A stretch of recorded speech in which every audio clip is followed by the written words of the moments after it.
पहला फैक्ट, बिहार की कुल आबादी में 17.7% यानी 17.7% मुसलमान हैं। दूसरा फैक्ट, 243 विधानसभा सीटों में से 47 सीटों पर मुस्लिम वोटर बिहार में निर्णायक है और ये 47 सीटें बीजेपी और उसके गठबंधन को अधिकतर नहीं जाती। तीसरा फैक्ट, किशनगंज, अररिया, कटिहार और पूर्णिया में 60% मुसलमान हैं। चौथा फैक्ट, 2019 के बाद से जेडीयू के मुस्लिम वोट में डेंट लगा है।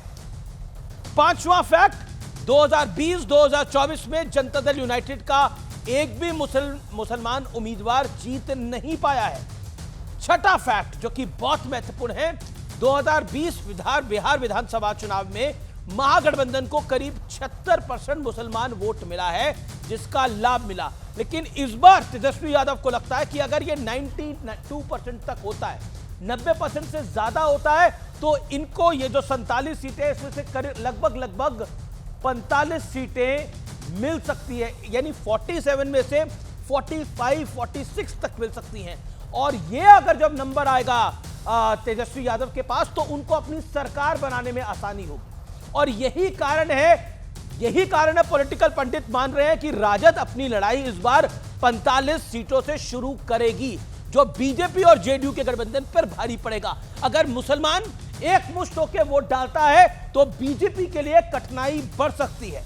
लेकिन बड़ा सवाल यह है कि मुस्लिम वोट के लिए तेजस्वी संसद के पास कानून को कूड़ा बता रहे हैं क्या मुसलमान वोट के लिए, और वो 25-26% मुसलमान वोट, 76 तो मिल ही रहा है, 25% और मिल जाए, 20% और मिल जाए, खेल उसके अलावा अगर 20% मिल गया तो 47 की 47 सीटें राजद के कोटे में चली जाएंगी। मेरे साथ गौरव भाटिया हैं, मेरे साथ अखिलेश प्रताप सिंह हैं, उनका अभिनंदन है, सीनियर लीडर हैं कांग्रेस पार्टी के। मेरे साथ प्रोफेसर अनवर पाशा हैं, सीनियर लीडर हैं, राजद के प्रवक्ता हैं।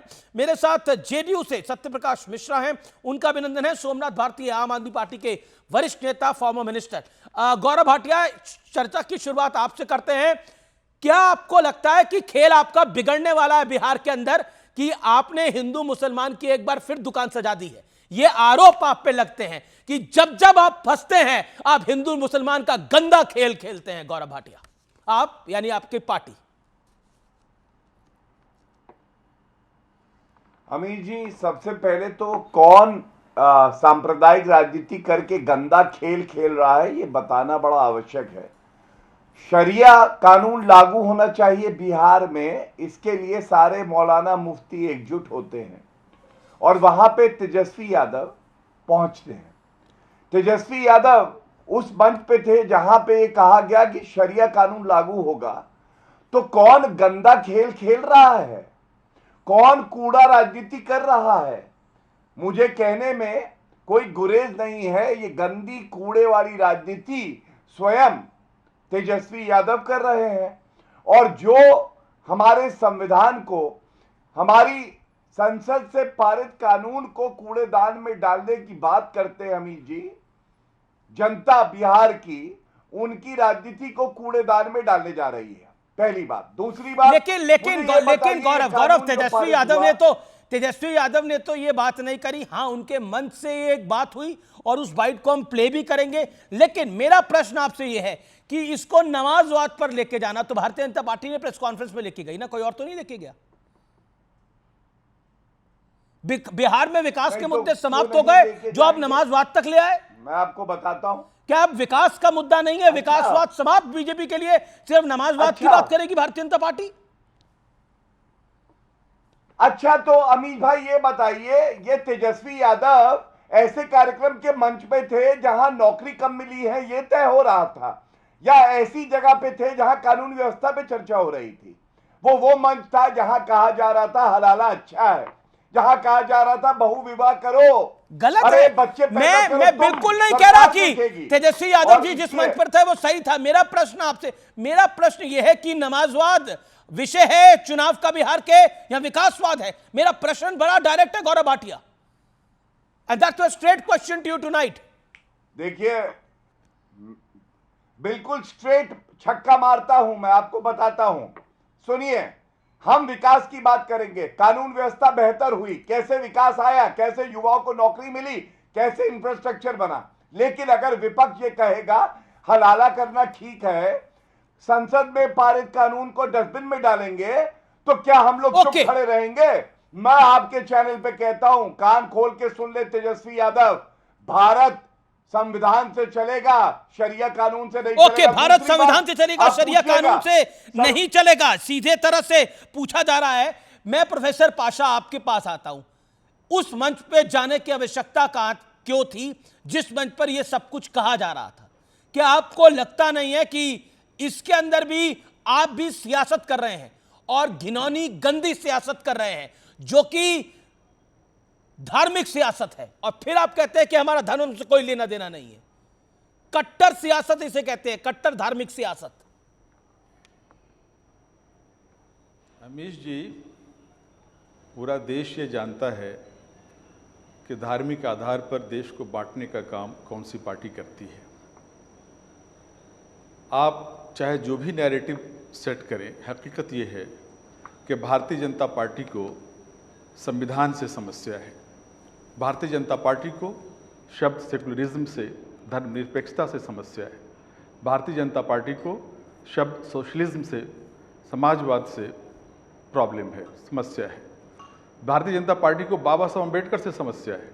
भारतीय जनता पार्टी संविधान बदलना चाहती है क्योंकि संविधान की बुनियाद सेकुलरिज्म पर है, धर्मनिरपेक्षता पर है। ये सबसे बड़ी समस्या है। जब कोई भी सरकार अगर संविधान पर अटैक करेगी, संवैधानिक जो संस्थाएं हैं उनको ख़त्म करना चाहेगी, जाहिर है उसके खिलाफ आवाम आवाज़ उठाएगी। वक्फ का मामला भी संवैधानिक मामला है, संवैधानिक बॉडी है। सरकार नियुक्त करती है वक्फ के मेंबर्स को, सरकार नियुक्त करती है डीएम जो है उसका सीईओ होता है। मैं उसकी टेक्निकलिटीज में जाने का प्रयास नहीं कर रहा। वक्फ को लेकर जो कानून बना है वो हम सबके सामने है, आपकी पार्टी उसका विरोध कर रही है। प्रोफेसर पाशा, मेरा प्रश्न ये है कि जब तेजस्वी की रैली में बोला जाता है, जब तेजस्वी यादव की रैली में बोला जाता है और छिपा हुआ एक एजेंडा सामने आता है जिसमें बाबा साहब के संविधान की बात ना करके उन्हें बोला शरिया के नाम पर आपने गांधी मैदान को इकट्ठा कर दिया, ये बोला गया नहीं बोला गया तेजस्वी यादव के मंच से कि शरिया के नाम पर आप इतने सारे लोग आ गए, और फिर जेडीयू और बीजेपी इसको मुद्दा क्यों नहीं बनाएंगे? तश्तरी पे तो सजा के आप खुद दे रहे हैं आप लोग। ये आपकी फिरका परस्ताना सोच की ये निशानी है। आपने नहीं देखा पोस्टर जो लगे हुए थे पूरे बिहार में, दस्तूर बचाओ, दस्तूर कहते हैं आईन को, कॉन्स्टिट्यूशन को, दस्तूर बचाओ नहीं। मैं जो वीडियो है उसको मैं प्ले कर रहा हूं प्रोफेसर पाशा, इस पर मैं बिल्कुल Gaurav Bhatia, I will give you a fair chance. आपने सवाल किया, नहीं सवाल मैंने किया आपसे जवाब लेने के लिए, लेकिन ये नमाज बात तक क्यों आई है पूरी लड़ाई? मैं आपको सुनाना चाहता हूं प्रोफेसर पाशा वो वीडियो, और उस वीडियो के ऊपर आप जवाब दीजिएगा। वो वीडियो को 2 बार प्ले करिए प्लीज, मेरी रिक्वेस्ट है। PCR, do it right away. इमारत शरिया और हजरत अमीर शरीयत के एक आवाज पे आपने गांधी मैदान को भर दिया। आज मुबारक हो आपको। इमारत शरिया और हजरत अमीर शरीयत के एक आवाज पे आपने गांधी मैदान को भर दिया। आज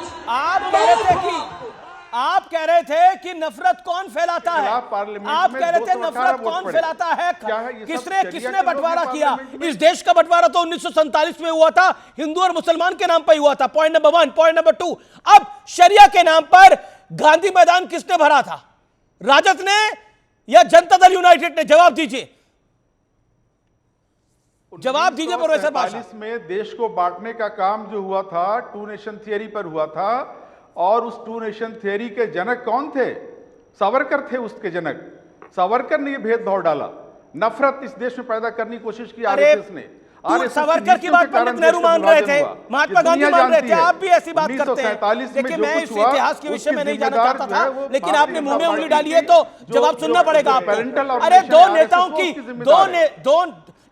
एक जिन्ना थे, एक पंडित नेहरू थे। जिन्ना भारत के प्रधानमंत्री बनना चाहते थे, और माफ करिए, पंडित नेहरू भारत के प्रधानमंत्री बनना चाहते थे, और जिन्ना राष्ट्रीय अध्यक्ष बनना चाहते थे पाकिस्तान की। उस लड़ाई के अंदर वो है और महात्मा गांधी ऐसा नहीं चाह रहे थे। पॉइंट नंबर 2, आप इस बात का जवाब दीजिए, जो गांधी मैदान की रैली थी वो शरिया के नाम पर थी, शरिया के नाम पे थी। बीजेपी का आरोप है कि अगर आप बिहार में जीतेंगे तो शरिया वाले कानून लागू करेंगे आप लोग। जवाब दीजिए। 1937 में टू नेशन थियरी लेकर के सावरकर आए थे, उनकी किताब पढ़िए जाकर के। आज की बात करिए जनाब, सावरकर की 1937 में उसमें उन्होंने two nation theory Pandit Nehru कहा कि I don't want to discuss that. आज के विषय में बात करिए। इस वीडियो पे क्या कहना चाहते हैं आप? वहीं से टू नेशन थियरी शुरू हुई। ये देखिए पाकिस्तान का रेजोल्यूशन गौरव भाटिया, देखिए गौरव भाटिया, एक नया वीडियो सामने आया है। एक सेकंड होल्ड ऑन गौरव। देखिए प्रोफेसर पाशा, अगर आप मन में धारण करके आए हैं कि आपको अपना आप जो याद करके आए हैं वही बोलेंगे तो काम नहीं चलेगा।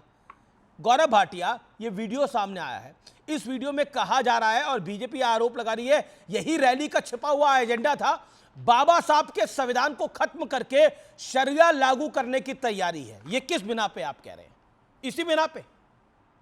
ये बीजेपी का ट्वीट उठाया मैंने अभी, अमित मालविया का। अमीश भाई बिल्कुल, देखिए आपको समझना होगा मंच किस मुद्दे पे था। मंच ये कह रहा था कि हमें शरिया कानून लागू करना है। तो पहली बात क्या आई, इन सबके लिए अंबेडकर साहब का संविधान नीचे है, शरिया कानून ऊपर है। पहली बात, रैली का जो स्लोगन था, जो कॉल था, वो था वक्त बचाओ, आइन बचाओ, कॉन्स्टिट्यूशन बचाओ, दस्तूर बचाओ। बीच में ना बोले, ये था उसका स्लोगन। अपनी बारी में बोलिएगा भाई, इनको अपनी बारी में बोलिए ना। मैं अपनी बारी में बोल रहा हूं। मुसलमान एकजुट नहीं हुए थे, देश का हर। गौरव 40 सेकंड। अब देखिए अमीर भाई, हाँ अमीर भाई, दूसरी बात मैंने आपको बताया, संसद में इनकी आस्था नहीं है। संसद से पारित कानून था, राष्ट्रपति जी ने स्वीकृति दी, उसके बाद भी कहा गया कूड़ेदान में डाल दिया जाएगा। अब आप देखिए सर्वोच्च न्यायालय में भी इनकी आस्था नहीं है। आपको मालूम है ये मामला सर्वोच्च न्यायालय में लंबित है, वहां सुनवाई हुई, अंतरिम आदेश रिजर्व है। मैं तेजस्वी यादव से पूछना चाहता हूं, सर्वोच्च न्यायालय के ऊपर है तेजस्वी यादव, अगर सर्वोच्च न्यायालय को लगा कि यह संवैधानिक है तो फिर आप कैसे कूड़ेदान में फेंक देंगे? यह अराजकता, यही जंगल राज है। और बिहार की जनता जानती है, पर्याय है आरजेडी जंगल राज का। तीसरी बात, आप देखिए बी.आर. अम्बेडकर साहब की ये लोग इज्जत नहीं करते हैं। ये तस्वीर है, लालू प्रसाद यादव जी बैठे हैं, उनके चरणों के सामने डॉक्टर बी.आर. अम्बेडकर जी की तस्वीर है और लालू प्रसाद यादव हिलते नहीं है। अब ये क्या चिंताजनक है? आप मुझे बताइए, बहुत चिंताजनक है। जी बहुत चिंताजनक है। ओके प्रोफेसर पाशा, फिर मेरे को कांग्रेस आपकी सहयोगी दल है, उनके पास भी जाना है। 30 सेकंड्स में मेक योर पॉइंट, और अपने टाइम लिमिट को आप स्ट्रिक्ट रखिएगा, आप निरंतर बोलते हैं। बोलिए प्रोफेसर पाशा। अमीश देवगन जी, ये कानून पास तो जरूर हुआ पार्लियामेंट से, लेकिन अभी लंबित है सुप्रीम कोर्ट में। इसके प्रोविजंस पे स्टे लगा हुआ सुप्रीम कोर्ट से, क्योंकि सुप्रीम कोर्ट ने उसको असंवैधानिक माना। दूसरी बात यह है कि आपने 3 कानून पास किए थे किसानों के खिलाफ। हमारे मोदी जी ने 3 कानून पास किए थे किसानों के खिलाफ। उन कानून का क्या हुआ? उन कानून का? उन कानून की क्या धज्जियां उड़ी? वापस लेनी पड़ी आपको। पार्लियामेंट आपकी बात को माना, आप शांत होइए। गौरव आपने पास किया था उसको वापस लेना पड़ा। असंवैधानिक अगर आप कानून बनाते हैं, असंवैधानिक अगर आप बिल पास करते हैं, तो किसानों के खिलाफ जो कानून आपने पास किए थे वही हश्र, इसका भी वक्त बिल का भी होगा, वक्त अमेंडमेंट बिल का भी वही हश्र होगा, किसानों के बिल का हुआ, किसानों के खिलाफ आपने पारित कानून का हुआ। उम्मीद है प्रोफेसर पाशा साहब आप मेरी बात गहराई से सुनेंगे। मैं इमारत शरिया का बहुत सम्मान इसलिए करता हूं क्योंकि वो सामाजिक धार्मिक संगठन मुस्लिम समाज के विकास के लिए वर्षों से काम करता आया, मुझे उसमें कोई आपत्ति नहीं है। लेकिन तेजस्वी यादव ने इमारत शरिया का मंच किस लिए इस्तेमाल किया? उन्होंने इस्तेमाल किया एक कूड़े दिमाग से कूड़ेदान, जिस तरह बिहार को बना के रखा था ना राजद और कांग्रेस की सरकार ने 15 साल तक, परिवारवाद ने, फसादवाद ने। प्रोफेसर पाशा, मैंने आपसे रिक्वेस्ट किया था, प्रोफेसर पाशा मैंने आपसे रिक्वेस्ट किया था, पाशा प्रोफेसर आप ये मत करिए, मैंने आपसे रिक्वेस्ट किया था, आप मेरी बात सुनेंगे, फिर आपकी बात मैं सुनूंगा, आपको मौका मिलेगा, आप बोलिएगा। प्रोफेसर पाशा, आप ऐसे जगह से निकले कि मैं आपका सम्मान करता हूं, प्रोफेसर हैं आप समझिए कि उस 15 साल में क्या होता था। अपहरण नाम का उद्योग चलता था, और दंगा फसाद जो भागलपुर में हुआ प्रोफेसर पासा, क्या उस दंगा फसाद को आरजेडी ने कभी एड्रेस किया? कभी उन दंगाइयों को जेल भेजा? नहीं भेजा ना। उसको नीतीश कुमार की जब सरकार बनी तब भागलपुर दंगे की फाइल खुली और तब जेल गए। तो इस फसादवाद से, तेजस्वी यादव के फसादवाद से बिहार को मुक्त करना है। और इस कूड़े दिमाग से जो निकला कूड़ादान है, प्रभु उससे बिहार को बचाइए। हम बिहार को कूड़ा नहीं बनने देना चाहते। अखिलेश प्रताप बिहार सिंह, कूड़ादान नहीं बनेगा, बिहार विकास के रास्ते पर है। बिहार विकास के रास्ते पे चलेगा, न नमाजवाद होगा न फसादवाद होगा। JDU joins the chorus, Bharatiya Janata party. Okay, hold on. Okay, JDU coins a new term, फसादवाद वाला दौर हम नहीं आने देंगे। क्या आपको लगता है यह चुनावी बेला से पहले का दौर है? लेकिन गलती हुई है आपके गठबंधन से भी, एक बड़ी त्रुटि हुई है। उस मंच पर जिस तरह की भाषणबाजियां हो रही थी वो वाकई ठीक नहीं था। और जेडीयू कह रही है कि हम बिहार को कूड़ेदान नहीं बनने देंगे राजद और कांग्रेस के राज में। Akhilesh ji on screen, no one else, please Akhilesh ji. जी जी जी जी अमीश देवगन जी, जब बीजेपी के प्रवक्ता और मोदी जी के लोग और गोदी जी लोग किसी विषय को इतनी प्रशंसा करने लगते हैं तो मुझे एक डर आने लगता है कि कल यही कहीं ऐसा ना हो कि एक दिन साहब उठें और कहें नहीं ये बिल अब वापस है। तो कितनी ज़्यादा अपमानित होना पड़ता है जो लोग उसी की प्रशंसा दिन रात किया करते हैं। जैसे इसी तरह प्रशंसा कर रहे थे जैसे आज सब लोग प्रशंसा वक्फ बिल का कुछ दिनों से कर रहे हैं। 3 काले कृषि कानूनों की इसी तरह प्रशंसा करते थे, वापस ले लिया गया। बताने लगे कि वापस लेने में कितनी अच्छाई है। कहते थे कि हम जनगणना नहीं कराएंगे, दिन भर करते थे। कटोगे तो बटोगे, क्या क्या करते थे, सालों चलाया। तो आज भी योगी जी दोनों कह लोगों रहे ने हैं मिलकर कटोगे तो बटोगे। मोदी जी और गोदी जी लोगों ने रुकते जाइए। तो और उसे भी साहब ने एक दिन कह दिया नहीं हम कराएंगे। फिर आज कह रहे हैं कि ये कानून की इतनी ज़्यादा बुराइयां हैं। कल कहीं साहब कह दिए कि नहीं वापस है, फिर क्या मुंह दिखाएंगे। और जो लोग ये बात कहते हैं कि ये गैर संवैधानिक बात है, संसद का अपमान है, लोकतंत्र का अपमान है, अरे भाई वो अपनी मूर्खता का परिचय देते हैं। वो भाजपा के लोग और मीडिया के लोग, वो दोनों लोग। देखिए, एक तो अखिलेश जी आप मीडिया पे लेक्चर देना बंद करिए, मीडिया पे लेक्चर देना बंद करिए। और बार बार आप हमारे मंच पर आते हैं और बार बार इसी तरह के शब्द बोलते हैं। आप बड़े वरिष्ठ हैं, मुझे अच्छा नहीं लगता आपको टोकना, मत करिए ये सब का। देखिए अभी सीआईए के कुछ कागज पत्र सार्वजनिक करे हैं बीजेपी के एक सांसद ने।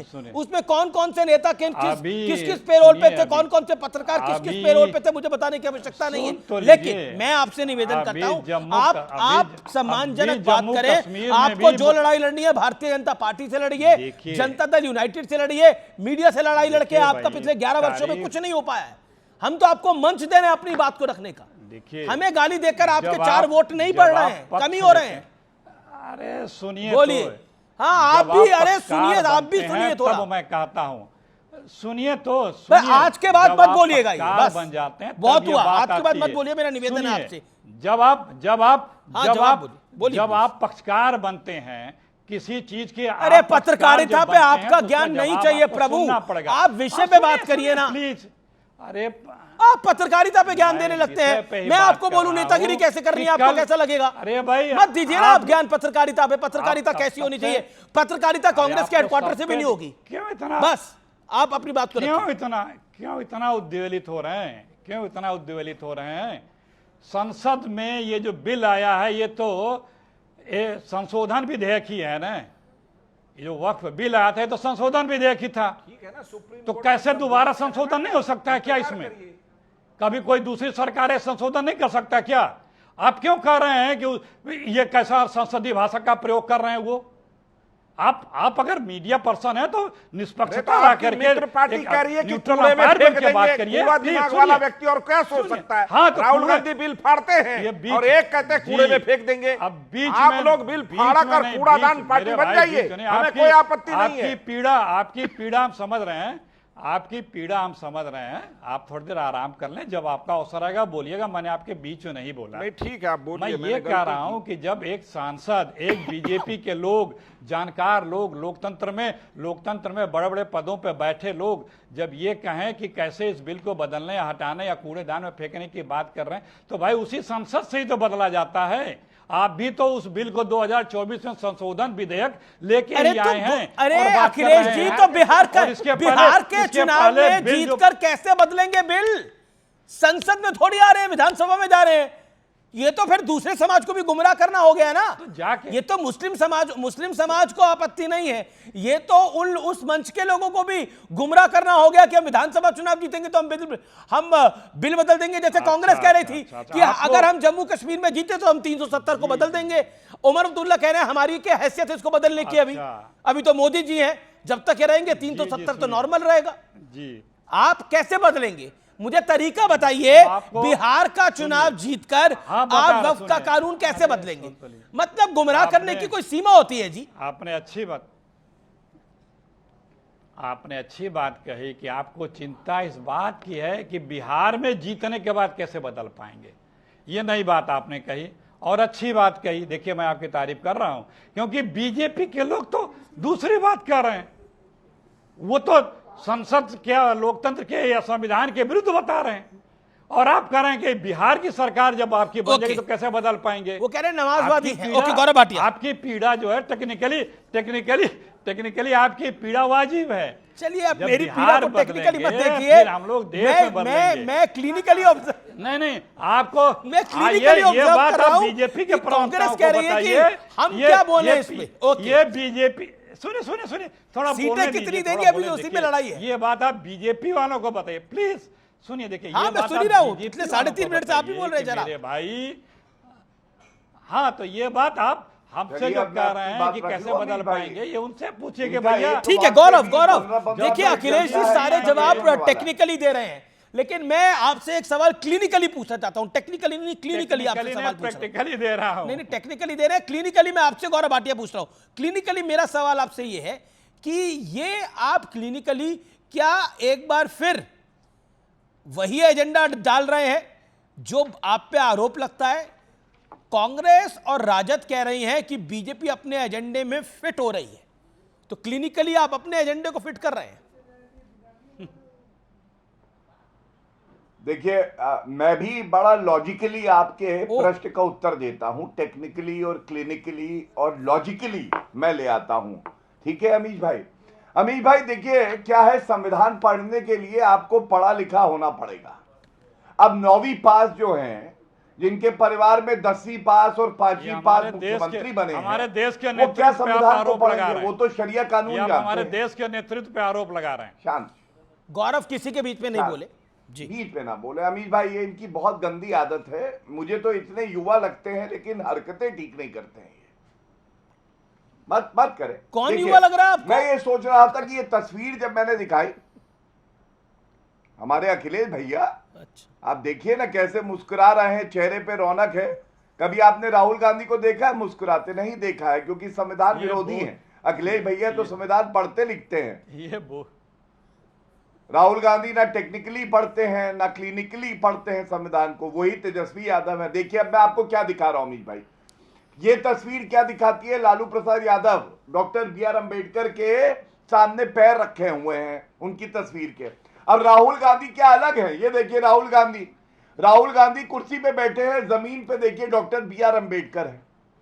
क्या है इनकी सोच? इनकी सोच ही संविधान विरोधी है, दलित विरोधी है, और इसीलिए ये लोग कभी बात नहीं करेंगे संविधान की। मैं पूछना चाहता हूं, जब लालू प्रसाद यादव ने हिंदुओं की भावनाओं को आहत किया और कहा कुंभ मेला फालतू है, महाकुंभ को अमीश भाई आप याद करिए फालतू बताया था, क्या राहुल गांधी एक शब्द बोले थे? तेजस्वी बोले थे? नहीं बोले थे। लेकिन आज शरिया कानून लागू करेंगे, 4 बीवियां रखवाएंगे, हलाला करवाएंगे, और उसके बाद कहेंगे कि देखो संविधान से हमें मतलब नहीं, जवाब कानून चाहिए। ठीक है गौरव, अखिलेश जी का जवाब। अखिलेश जी, ये बीजेपी का आरोप है कि शरिया को लागू करने की प्लानिंग कर सकती है, अगर शरिया के कानून को लागू कर सकती है अगर कांग्रेस राजद जीत के आती है बिहार के अंदर। जवाब। देखिए, बीजेपी का इतिहास रहा है, वो सत्ता के लिए कुछ भी कर सकती है। जंग आज़ादी के समय अगर इनको मौका आज मिले तो ये कहेंगे कि देखिए हमने जंग आज़ादी के समय मुस्लिम लीग के साथ मिलकर के सरकार बनाई थी। ये उसका भी क्रेडिट लेकर के, और शरिया कानून लागू करने से अगर इनको वोट मिले तो बीच में कौन बोल रहा है? कौन बोल रहा है बीच में? किसने लगाया? कौन ज्ञानी बोल रहा है बीच में? बीच में गौरव प्लीज, अखिलेश जी अभी उसका भी बता दे रहा हूँ, बीच में नहीं। कानून को परेशानी हो गई ना, परेशानी हो गई। एक छोटी सी सच्चाई पे अमीश देवगन जब आप देख लीजिए, गौरव शांति, आप देख अखिलेश जी आप बोले, आप मैंने सिर्फ एक मेरा निवेदन मानिए प्लीज। छोटा सा कानून मानेंगे या नहीं मानेंगे? अखिलेश जी अभी समस्या और बढ़ेगी। अभी अगर राहुल गांधी नहीं हो, म्यूट करिए तब ना मैं बताओ जो मेरे सवाल का बोलूं। मुझे चिल्लपोर करने की आदत नहीं है, प्लीज इनसे आप बात कर लें। वक्त के कानून पे इनसे आप बात कर लें। मानेंगे सर्वोच्च न्यायालय का आदेश है नहीं? इनसे बात कर लें आप। ठीक है अखिलेश जी बोलिए। अच्छा काम है मनीष जी, जरा सा भी तल्ख बोल दे तो पीड़ा होने लगती है और दूसरों को डिस्टर्ब करवाने में आपको मजा आता है। खैर, मैंने सिर्फ इतना ही कहा था कि मुस्लिम लीग के साथ मिल करके देख लीजिए। अरे भाई, ये ऐतिहासिक फैक्ट है कि सत्ता के लिए आपने इस देश के दुश्मनों के साथ समझौते किए हैं। मुस्लिम लीग के साथ मिलकर आपने सरकार बनाई है। आज भी आप कुछ भी कर सकते हैं। 400 सीटें मांग रहे थे ना संविधान बदलने के लिए, अभी भी बोल रहे हो ना संविधान बदलने के लिए। आपके तमाम मुख्य दल हैं जिससे आप आते हैं वो बोल रहे हैं ना संसद के अंदर। प्लीज अमीश जी, इनको म्यूट करा दीजिए, इनको म्यूट करा दीजिए। संसद में हमारे गृह मंत्री जी ने अंबेडकर जी के ऊपर क्या बोला था, याद है कि नहीं याद है? वो वीडियो भी सुना सकता हूं। लेकिन देखिए, ये सत्ता के लिए कुछ भी करेगी बीजेपी। अंग्रेजों से हाथ मिलाना हो, मुस्लिम लीग से हाथ मिलाना हो, किसी से भी हाथ मिलाना हो, देश का हित होता हो, उससे कोई लेना देना नहीं। इनको सत्ता चाहिए बस, और सत्ता के लिए कुछ भी कर। और संविधान तो जिस दिन से बना उसी दिन से उसके धुर विरोधी हैं, उसका हमेशा से ये विरोध करते रहे। तिरंगे को कभी स्वीकारा नहीं है, तिरंगे के खिलाफ हमेशा रहते रहे हैं। संविधान को ये कौन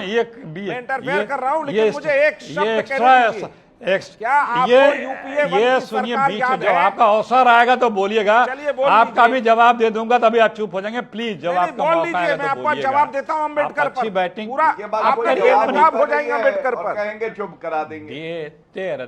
देखो यार, देखो, जिसके पक्ष में खड़े हो दुनिया जानती है वो संविधान के विरोधी हैं। अच्छा, जैसे आप लोगों ने गला घोट दिया था 75 में, दुनिया जानती है कि वो अंबेडकर के विरोधी हैं। कर दिया। चलो, जब मनाए दूसरे राज्यों की सरकार सारे मिल के आप बताइए, देश को डिस्टर्ब करते हो, डिबेट को डिस्टर्ब करते हो, और अमीश देवगन डिस्टर्ब करवाते हैं और कहते हैं कि मुझ पे कमेंट बोल लीजिए। मुझे अच्छा नहीं लगता डिस्टर्ब करना अखिलेश जी, लेकिन आप बात ऐसी करते हैं कि कुछ बोलना पड़ता है। आप तब से तो डिस्टर्ब ही कर रहे हैं, आप दोनों बात कर रहे हैं, और अमीश देवगन जी मजा ले रहे हैं। आप अखिलेश जी, आप लगातार आप लंबे टाइम तक बोलते हैं, इसलिए मेरा निवेदन है संक्षेप पे बोलिए। भाई, आप मुझे जब अवसर देते हैं तब मैं बोलता हूं। 30 सेकंड। नहीं, आप जब अवसर देते हैं तब मैं बोलता हूं। आप 3.5-4 मिनट से बोल रहे हैं, आपको आप बोलिए अपनी बात को। 30 सेकंड रखिए। एक Nobel will intervene. Akhilesh ji, प्रश्न ये है, क्या आपको लगता है ये गलती हुई है? क्या आपको लगता है बीजेपी इसको पॉलिटिकली कैच करने का प्रयास करेगी? तो ऐसी गलती क्यों करना जिसको बीजेपी पॉलिटिकली कैच कर सकती है? Akhilesh ji, let him answer. क्या इसके पहले इसके पहले क्या कानून बदले नहीं गए हैं या परिवर्तन नहीं किए गए हैं? आप कैसे कह सकते हैं गलती हुई? क्या हुई? मोदी जी से कभी पूछा आपने कि 3 काले कृषि कानून को, जिसकी यहाँ पूरी सरकार कई महीने तक आप प्रशंसा करते रहे, सैकड़ों किसान मर गए और एक दिन आपने उसे वापस लिया? बोलिए, मोदी जी ने गलती की कि नहीं की थी? अमीश देवगन जी, आप सच्चे पत्रकार हो तो बता दीजिए। अगर वो काम पहले ने कर दिए होते तो किसान मरे होते हैं ना, इतने देर की बर्बादी होती। सोमनाथ भारती भी मेरे साथ है। बोलिए भाग क्यों रहे? गौरव क्यों? आप बोलिए, मोदी जी ने गलती की थी कि नहीं की थी? अमीश देवगन, आप बोलिए, आप बोलिए, क्या बोलूं मैं? आप बोलिए मोदी जी ने गलती की थी कि नहीं की थी? अरे लोकतंत्र है, आपको जो बोलना आप बोल रहे हैं। एक बार बताइए, अगर वो कानून क्या केरल में ऐसा कानून नहीं है? अगर आप किसान कानून की बात करते हैं, वापस लेने से कोई कानून गलत नहीं हो जाता। वापस लेने से कोई कानून गलत नहीं होता। जन भावना का सम्मान करना, वापस लेना, हारना नहीं होता। मैं पॉइंट बता रहा हूं आपको। केरल के अंदर कौन सा कानून है? केरल के अंदर कौन सा कानून है? केरल की स्टेट के अंदर कौन सा कानून है जो किसान कानून की आप बात करते हैं? आज वो किसान कानून होता तो जो सब्जियां, जो फसल 2-2 रुपए 10-10 रुपए में बिकती है, वो नहीं बिकती। जहां शॉर्टेज होती वहां जाती। आजादी मांग रहे थे बिचौलियों से, लेकिन नहीं हो पाया। आप मुझसे पूछ रहे थे, आपने मुंह में डाला कि बताओ। मैं फिर कहता हूं, वो कानून सही था, उसको वापस लेना गलत था। मैं फिर कहता हूं। अब आप बोलिए आगे की बात। वो कानून तो सही था, अब बोलिए। फिर भी मैं कहता हूं, ये विषय नहीं है आज का। ये विषय नहीं है आज का। अकेले क्यों बोल रहे हो? अकेले की बात नहीं है। आपने पूछा ना, आपने पूछा बोलो। मैंने बोला, अब बोलो, क्या बोलोगे आप?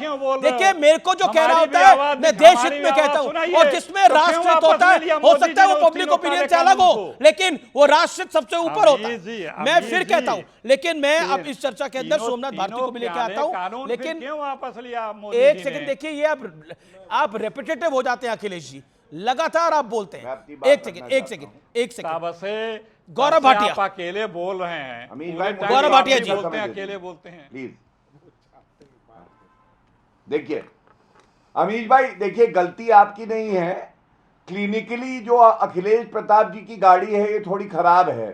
इनको स्टार्ट होने में 4 मिनट लग जाते हैं, बात कोई करते नहीं। अब मैं पहला सवाल पूछता हूं, आप बताइए, संसद से पारित कानून है, क्यों नहीं मानेंगे आप? दूसरी बात, सुप्रीम कोर्ट ने रोक नहीं लगाई है, क्यों नहीं मानेंगे आप? तीसरी बात, आप ये बताइए, आप बात करेंगे अंग्रेजों की। अरे अंग्रेजों ने तो पार्टी बनाई है आपकी।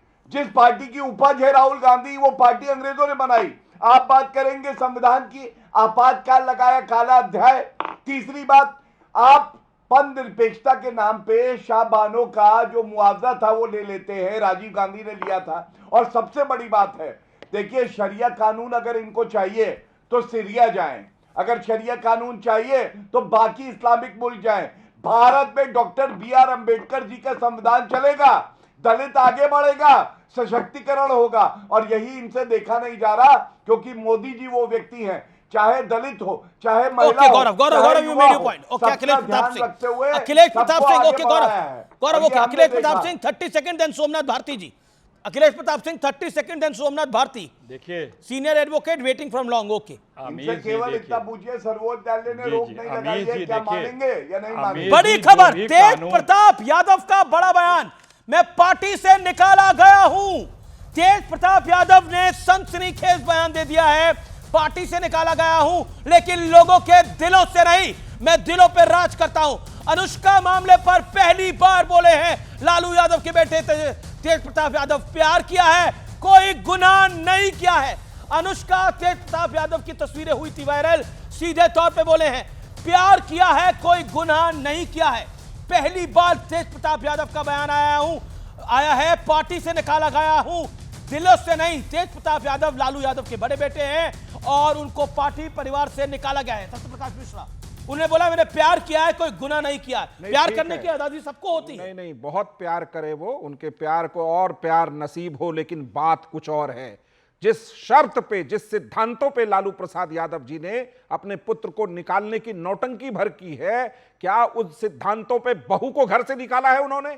सामाजिक न्याय का मसीहा बताते हैं खुद को, और अपनी बड़ी बहू को घर से धक्के मारकर निकाला। उन पर आरोप है कि राबड़ी देवी उनका बाल खींच के मारती थी, उन पर आरोप है कि उनकी बहनें उनको सताती थी, उनको खाना नहीं दिया जाता था। वो लड़की चीख चीख कर अदालत से न्याय मांग रही है। क्या लालू प्रसाद जी समाज नहीं, मैं चाहता हूं ये विषय लाना, क्या लालू प्रसाद यादव जी अपनी बड़ी बहू को न्याय देने के लिए सामाजिक न्याय के सिद्धांतों का पालन? ये मेरा विषय नहीं है, लेकिन प्रोफेसर अनवर पाशा, तेज प्रताप जी पे मैं आ रहा हूं। तेज प्रताप जी प्रेमी आदमी हैं, कृष्ण भक्त हैं, वो प्रेम करते हैं, प्रेम की धारा बहाते हैं। घर से निकाले गए बेचारे, अब ये नौटंकी है या वास्तव में निकाले गए अलग बात है। अंबेडकर पे एक लाइन, यूपीए की सरकार ने मुझे चाहिए एक सेकंड, मुझे 15 प्रोफेसर सेकंड अनवर दे पाशा, देखिए प्रोफेसर अनवर पाशा, आपका जवाब। सोमनाथ भारती, माफी चाह रहा हूं, मैं आपके पास आ रहा हूं। प्रोफेसर अनवर पाशा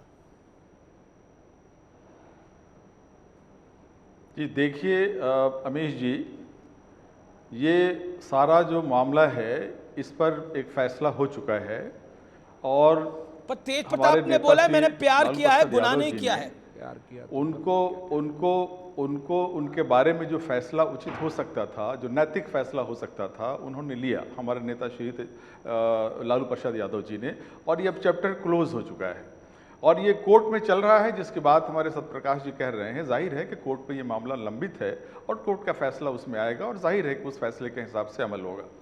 सत्यप्रकाश जी ने एक और बात उठाई थी, जो गांधी मैदान में रैली हुई, क्या उस रैली को उन्होंने फसादवाद भी आपने कहा। पाबंदी लगाई हुई? मैं उनसे ये पूछना चाहता हूँ सत्यप्रकाश जी, मैं आपसे ये पूछना चाहता हूँ कि फसादियों के गोद में कौन बैठा हुआ 20 वर्षों से? बिहार की जनता को आप क्या बेवकूफ बनाना चाहते हैं? 20 वर्षों से आप फसादियों के गोद में बैठे हुए हैं। 2002 में गुजरात में जो मासकर हुआ मुसलमानों का, उस समय आप गोद में बैठे हुए थे, समर्थन में थे सरकार के, समर्थन में थे आप उस सरकार के। ओके, सोमनाथ सरकार का हिस्सा थे आप। Somnath Bharti, important day. देखिए, प्यार पे तो किसी की कोई पाबंदी नहीं होती, लेकिन ये प्यार की बात नहीं है, ये नफरत की बात है। कोई नमाजवाद की बात कर रहा है, कोई समाजवाद की बात कर रहा है, और कोई कह रहा है, और जेडीयू कह रही है ये फसादवाद वाले लोग हैं, इंडिया अलायंस वाले। तो बिहार का चुनाव आया है, तुष्टीकरण की बेला लाया है और बीजेपी की तरफ से नमाजवाद लाया है, यानी बीजेपी नमाजवाद का आरोप लगा रही है। ये पैटर्न क्या लगता है आपको? जवाब आपका सोमनाथ भारती। अमीश जी, चूंकि मैंने बहुत देर में ज्वाइन किया है आपका डिस्कशन जी, इसलिए मैं थोड़ा सा जो साथियों ने कहा उसको साथ लेकर के आगे बढ़ना चाहूँगा। देखिए, जब आपने बहुत जोर से कहा कि ब्रेकिंग न्यूज़, तेज प्रताप यादव ने ये कहा और वो कहा, मैंने कहा यार किसी दिन आएगा इस देश में जब अमीश जी बोलेंगे ब्रेकिंग न्यूज़, 4 लाख लोगों को नौकरी मिलने वाली है, महंगाई 50% कम होने वाली है, चलिए इंतजार करेंगे हम उसका, $1 के बराबर हो जाएगा, ब्रेकिंग न्यूज़ ₹40 का पेट्रोल हो गया। अरे ब्रेकिंग न्यूज़ कैसा करिए अमीश जी, आप इतने बड़े पत्रकार हैं, हम सब आपको सुनते हैं, देखते हैं। देखिए, जो आपने सवाल किया है नमाजवाद और समाजवाद पे, मुझे समझ में नहीं आ रहा है कि कौन किसको इन्फ्लुएंस कर रहा है। जो पहलगाम में आतंकियों ने धर्म पूछ में गोली मारी थी, क्या वो भाजपा से इन्फ्लुएंस था या भाजपा उससे इन्फ्लुएंस हो रही है? जैसा आतंकियों ने देश को डिवाइड करने का प्रयत्न किया, धर्म पूछ करके लोगों को गोली मारी, मेरी बहनों को विधवा किया, क्या उन्होंने इतने बड़े इन्फ्लुएंसर हो गए कि भाजपा इन्फ्लुएंस हो गई? जो हिंदू मुस्लिम वो करना चाह रहे थे तो भाजपा उसको आगे बढ़ाना चाहती है क्या? मुझे समझ में नहीं आता अमीश जी। चुनाव का वक्त है, क्या ये अच्छा नहीं होता कि भाई आप जो हैं कहते भाई देखो मैनिफेस्टो में मैंने ये 100 चीजें लिखी थी, 90 कर दिया। ओके, पॉइंट काम किया है तो वोट दो, काम नहीं किया तो वोट मत दो। पॉइंट क्या अच्छा नहीं होता? ओके भाई, चर्चा का विषय तो आप ये बनाइए, ठीक है। गौरव, जब आप वोट लेते हैं शार्प रिप्लाई 30 सेकंड रिप्लाई के आधार पे, Gaurav Bhati stick to time, 30 second reply Gaurav ji. देखिए, सोमनाथ भाई यहां पे बोल रहे थे काम किया है तो वोट दो, काम नहीं किया तो चोट दो, और मुझे पता नहीं अरविंद केजरीवाल का वो मायूस चेहरा याद आ गया। काम ही नहीं किया था, झूठे वादे किए थे, जनता ने हटा दिया। लेकिन आज बड़ी बात क्या है, देखिए, सेल गोल के पहले एक और ले ले, कौन? तेजस्वी यादव। आपको मालूम है तेजस्वी यादव अमीर भाई सोमनाथ भारती की बात का जवाब, सुधांशु जी जो मेरे साथी हैं, उनके परिवार से किसी ने आजादी की लड़ाई में कुछ किया है, आपातकाल में जेल गए व्यक्ति हैं, आप कृपा करके वो सवाल का जवाब दे दीजिए। नहीं, बिल्कुल आप सोमनाथ भारती कह रहे हैं, गौरव भाटिया आप प्रतिष्ठित व्यक्ति हैं, कम से कम प्रश्न का जवाब तो दीजिए, उससे मत भागिए। गौरव भाटिया वो ब्रेकिंग न्यूज का इंतजार कर रहे हैं। मैं बिल्कुल नहीं भागूंगा। सोमनाथ भाई भी बड़े प्रतिष्ठित व्यक्ति हैं, अरविंद केजरीवाल की तरह नहीं हैं। नकली खांसी करते हुए भाग जाते थे जब जनता सवाल पूछती थी। अरे भाई, आज एक बात आप तय मुझे- होनी चाहिए मैं कि कह रहा हूं, संविधान सवाल पे सबसे आइए। ऊपर है। सवाल का एक जवाब मिनट, दीजिए। सोमनाथ भाई बीच में मत बोलिए। आप उनके नेता को बुरा भला दे रहा कह रहे हैं, हूं। इनकी आप तारीफ सुनिए। कर रहे हैं, बड़ी दोस्ती निभा रहे हैं गौरव भाटिया आप भी। अरे वो मेरे भैया प्लीज, अधिवक्ता भाई हाथ हैं, जोड़ वो के विनती इसलिए करता हूं, देखो, निभाएंगे। मैं उस लाइन हमें पे तो जाना नहीं काला कोड चाहता जोड़ता है। क्योंकि वो डिविएट करना चाहते, मैं डिविएट होना नहीं चाहता। देखिए, मैं डिविएट नहीं होऊंगा, नहीं, मैं सवाल का डिविएट जवाब आप- लेकर के रहूंगा गौरव जी से। डिविएट तो सुनिए, आप डिविएट तो सोमनाथ भाई उस दिन हो गए जब आप अरविंद केजरीवाल की काली नीयत के साथ खड़े हो गए। काले कोट के साथ खड़े रहते तो और सम्मान मिलता, लेकिन माननीय अब सुनिए, गौरव जी, हाथ जोड़ के आज ये विनती तय करता होना हूं, चाहिए अमित जनता देवगन के सवाल शो का पे। जवाब मांग रही हो, जवाब एक- दीजिए। सोमनाथ भारती, विषय यह है कि आपको लगता है कि तेजस्वी यादव ने जिस वो बैठक में गए या फिर यानी वो जिस कार्यक्रम में उन्होंने हिस्सा लिया वहां पे शरिया के बारे में कुछ कहा जा रहा था। बीजेपी कह रही है कि शरिया कानून लागू करना चाहती है आरजेडी की सरकार बिहार में आकर। जवाब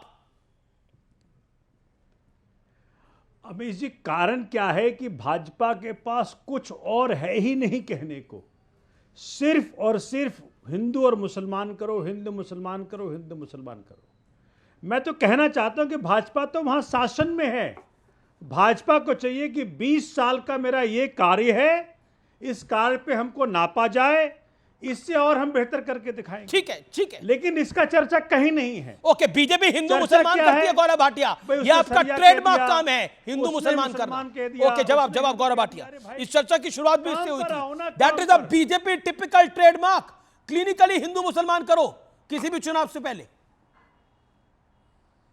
हिंदू मुसलमान के बिना अमित आपका भाई, हो पानी सकता उतरता है नहीं कि है मेरे हलक से। मेरी इतिहास की जानकारी ठीक ना हो।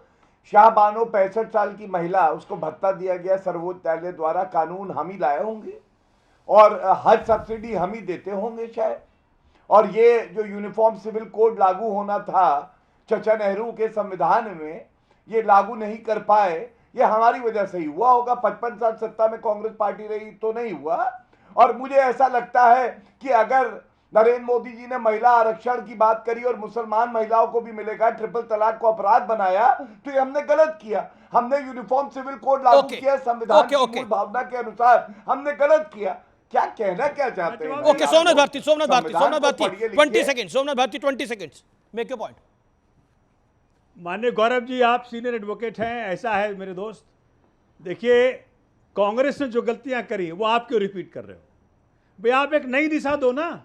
कौन सी गलती? हम कहां कह रहे हैं कांग्रेस ने बताइए सही आप मुझे। किया?